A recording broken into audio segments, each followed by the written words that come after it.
everyone, and welcome to this episode of Arthritis at Home, hosted by arthritis consumer experts. I am Cheryl Cohen. I work for ACE, as we affectionately call ourselves, and it gives me great pleasure to be here today with Ellen Wang, my colleague at ACE, also a PhD student under Dr. Linda Lee at Arthritis Research Canada, who is our scientific partner. So welcome to the studio again, Ellen. I hope you're having a good day. Thank you so much for having me, Cheryl. Looking forward to this discussion, Ellen, which is going to be focused on osteoarthritis and the publication of our report on our national survey on osteoarthritis in Canada. Just again, for background for our audience today, Ellen is our ACE programs coordinator. She's also a physiotherapy and health literacy PhD student, as I said, under the direction and leadership of Dr. Linda Lee. She is a wonder kid with respect to our national survey program and does a lot of the leadership. I'm so excited to share with you this conversation today. So Ellen, let's just sort of dive right in. I think first and foremost, let's talk about and offer sort of the Wikipedia version of what is osteoarthritis. Absolutely, Cheryl. So as we know, osteoarthritis previously, right, was thought of as a wear and tear condition, which simply means that we, as the scientific and the clinical community strongly believed that it was due to overuse of the joints, right? So if something is overused and you don't want it to get worse, what do? You back off, you rest, you are sedentary. And that was previously the advice for, in this case, management of osteoarthritis.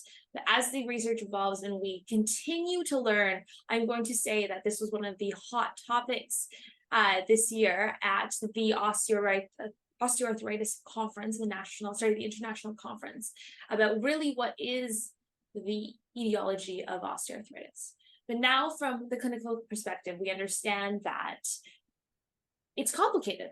Just like all of our diseases, all of the conditions that we have, it's not usually a single source, but we know that, for example, our lifestyle, our activities that we do, or our injuries that we sustained at a young age, what we do in terms of, our daily physical activity, that all sums up to the development or the non-development, in this case, in osteoarthritis. And I think the name will tell you what it is. So osteo, right, means bone.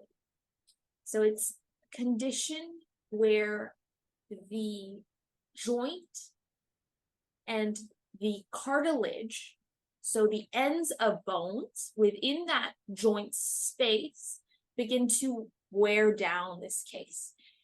And we have quite a bit of cartilage. So the early signs of osteoarthritis may be a little bit pain. But as we reveal more and more of that bone, and we wear down more and more of that cartilage, then we grind what we call bone on bone. And that's where we get that those high levels of pain that not only impede our physical function, but our sleep as well. So, and that's what people generally, Ellen, feel is osteoarthritis. It's that end stage part of the disease.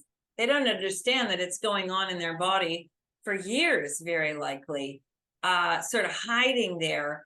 And only do we recognize or seek out a diagnosis when it's almost, I don't want to say too late, but when it's very advanced or somewhat advanced. And so folks out there, you can get it when you're young.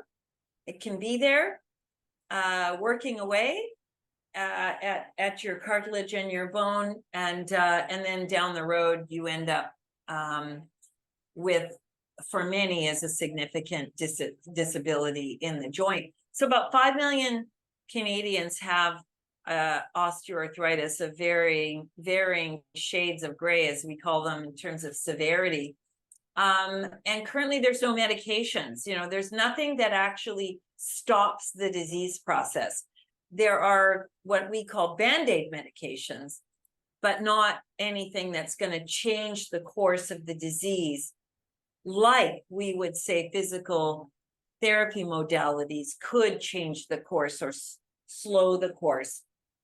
It's also hugely costly to the country, almost $20 billion in estimated lost productivity by 2031, which is only actually a handful of years away. So the physical aspects of the disease that you described, paired with the fact that there's no medication and that it's very costly, means it's a big problem for Canada.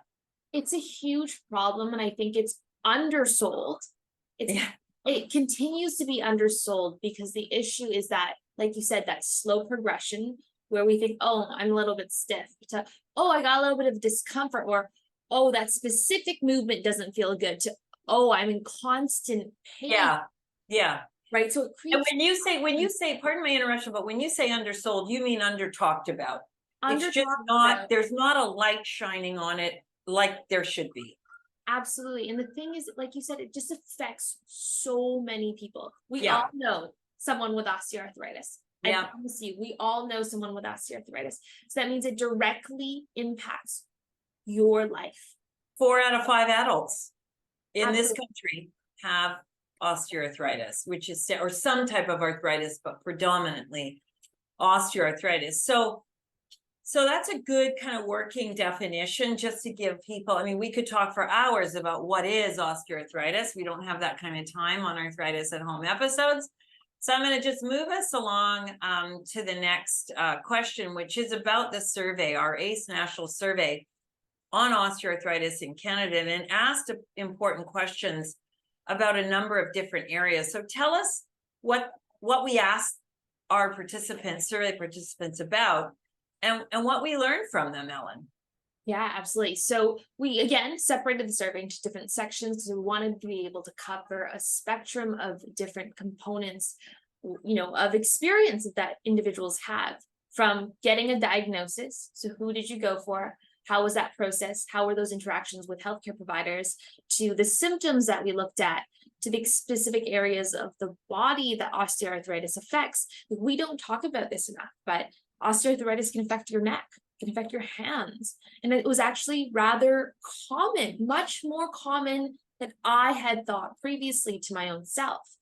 We also talked about diagnosis, or we asked about getting that diagnosis. And then from diagnosis to referral to a surgeon, and then from referral to a surgeon to actually getting the surgery, whatever that the body area of the body being affected was. And what we learned when we asked those questions is there was a lot of different responses. And I say different responses, being some individuals were never referred to a surgeon. Some individuals were referred to a surgeon and waited a really long time. It was just one of those responses that we could not have like a very general, this is what we saw here, this is easy to report. And that's what we learned, is just everyone's experience of osteoarthritis from their interaction with their care provider, how they get diagnosed, what happens post-diagnosis is so variable. And I know we have a standard of care in Canada, but I cannot see that present and reflected in our results. Yeah, I think it's really important for our audience to know that, you know, osteoarthritis isn't and shouldn't be treated by surgeons. So the surgeons are going to hate me for saying that, but they get all the business they can want at the end of the stage of a joint. So while you're saying refer to a surgeon, that's not the first step. That's not where someone with osteoarthritis in the early days should be going. Absolutely. So you're speaking specifically of those people who needed to be referred to a surgeon at their stage of disease. Yes. But preceding all of that is you know, the time it took them to get to, for example, a family physician. So half of the respondents in our survey were diagnosed by a family physician, which is usually where someone with osteoarthritis is diagnosed. We were curious, and I'm eager to hear your views on this. we were curious to know, okay, well, once you got a diagnosis, whether it was from a family physician, less commonly from a rheumatologist, about 25% were given their diagnosis by rheumatologists.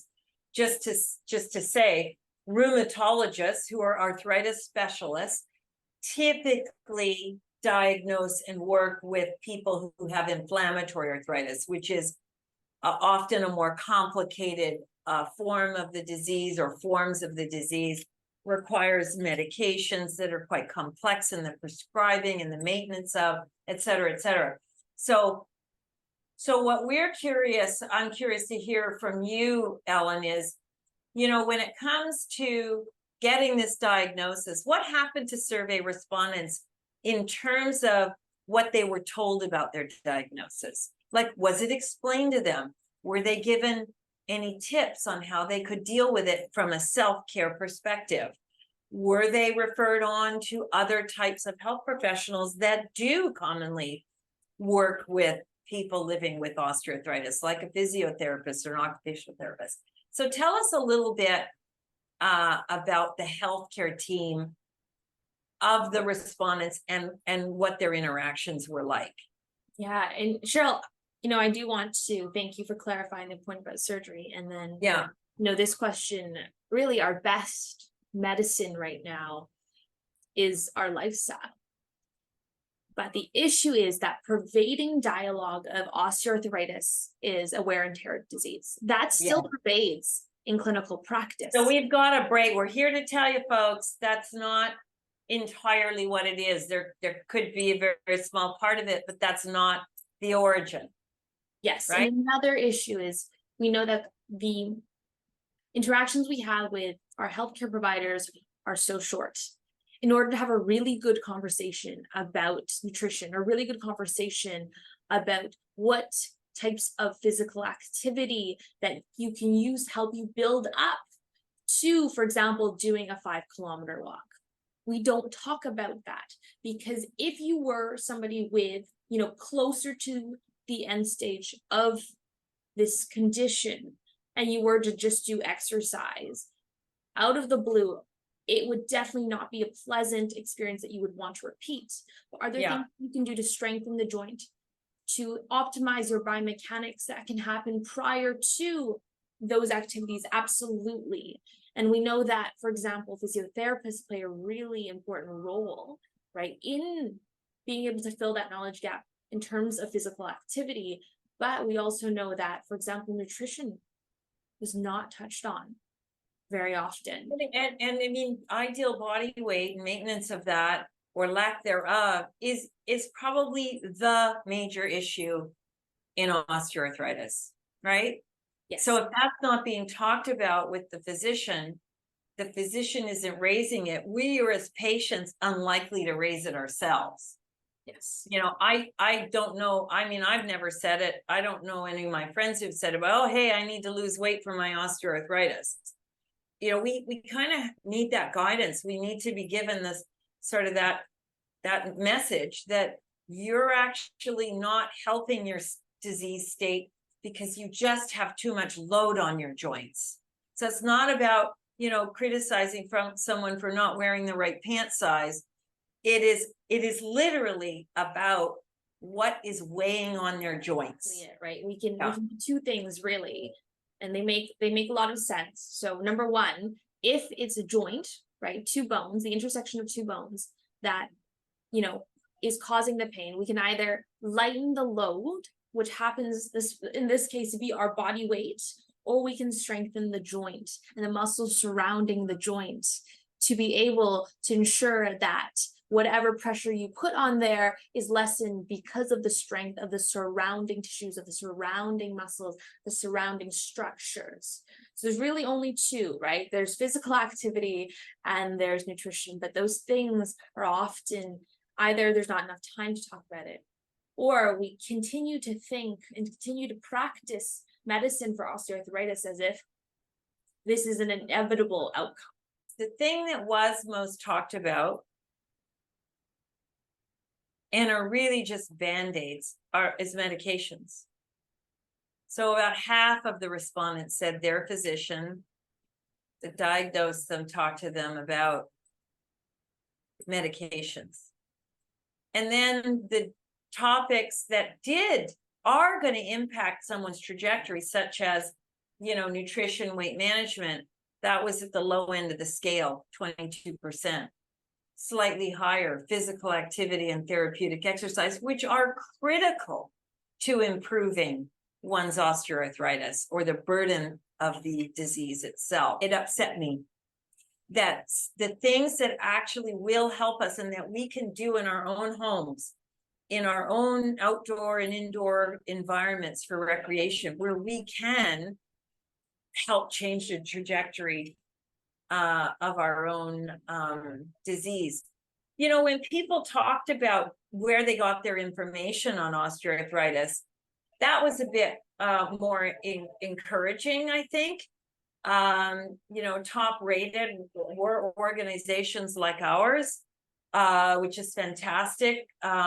Leading was generic information people are getting on the websites, health websites, followed by their family physician, and then patient organizations.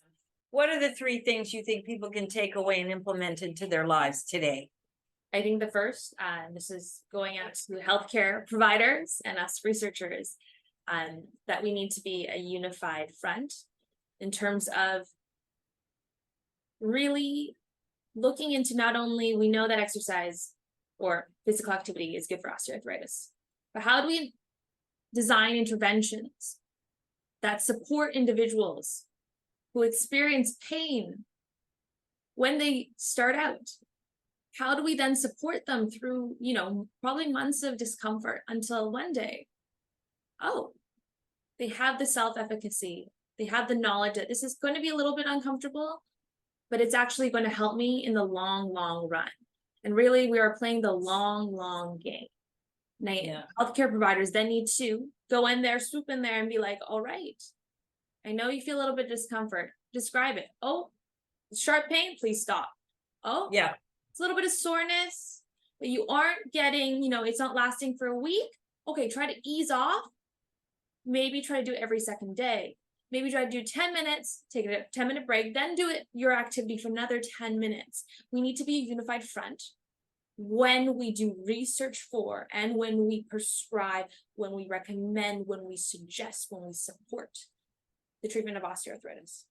And then for patients as well, I highly encourage you to speak and make your voice heard in that healthcare interaction of, even if you think it's a small pain, small discomfort, I rather you know now and you are preemptively jumping, ahead of what is this pain in my knees, hands, neck, shoulders, ankle, elbow, whatever that joint may be. Speak to your healthcare provider about it now. You rather get them, share that knowledge with them so that if it does get worse, at least we've been monitoring it, and so that you can make decisions, or perhaps it may, start a conversation about, oh, interesting, maybe you should see a physical therapist. Here's your referral to a physical therapist, right? You don't know until you have that conversation. So advocate for yourself, make your discomfort, even if it's not a huge discomfort, known. And then the third, I think we just spoke about, but just the absolute importance of the lifestyle factors, not just in osteoarthritis. I'm only speaking to osteoarthritis at this moment, but for all types of chronic conditions, not just even arthritis, all types everything. Of yeah. And I say this from a perspective of everything is connected.